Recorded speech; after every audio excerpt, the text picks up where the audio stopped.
Hey there, it's Syama Meagher, CEO of Scaling Retail, and this week on Retailing Weekly, we turn our attention to Lululemon.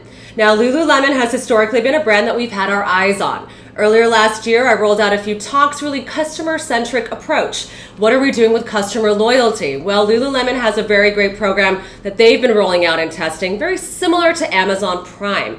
What's so interesting about it? Well, for a small membership fee, you have access to not only exclusives, discounts, as well as free classes to exercise and see your fellow Lululemon community members.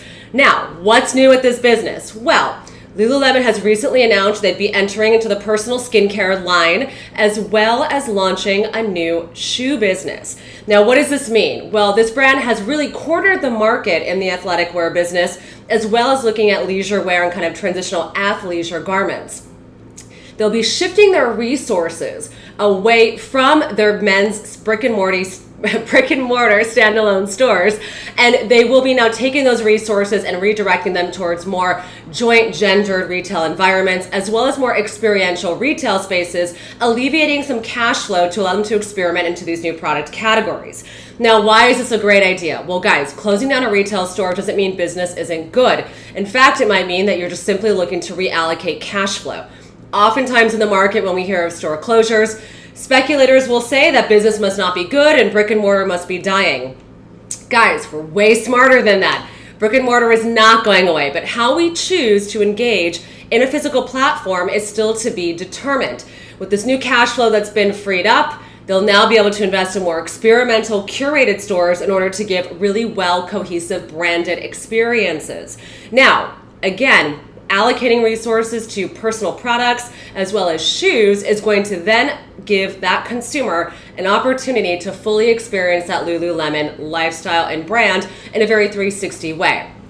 So, consumers, brands, as we look to see how this company is pivoting, we have to ask ourselves, is Lululemon going to actually put in place the right product developers for skincare and personal body products? Are they going to be white labeling these products? Are they going to be performance based? This is very important. This brand has a great reputation of being very performance centered, of being very sport centered. If their product line does not live up to expectations, what will that mean for the company? Similarly with shoes, out of Lululemon, I would expect something to be high performance, something similar to an Adidas, a New Balance, a Nike. If it is not as performance-based, then simply that launch will not have been as successful. This is very different than when we think about other different types of brands. Now, certainly lifestyle brands will launch, they'll have private labeled products and they're selling a certain lifestyle, they're filling a certain gap in the market that has to do with telling a certain narrative. However, Lululemon has really honed in on their market, which means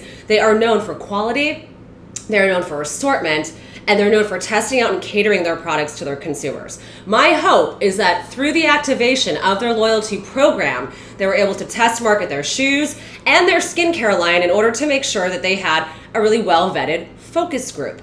But to be determined. So much kudos to Lululemon for branching out, for repositioning, and for looking at their new business channels from a whole new perspective. I look forward to seeing these experimental stores and seeing what they have to come next.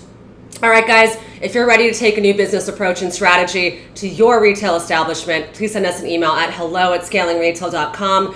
We would love to spend time thinking with you about the new revenue streams and marketing strategies to make your business profitable. Also, follow us on Instagram, on YouTube at Scaling Retail. Lots of great information and content there in order to drive strategy within your organization. All right, guys, talk to you later. Bye.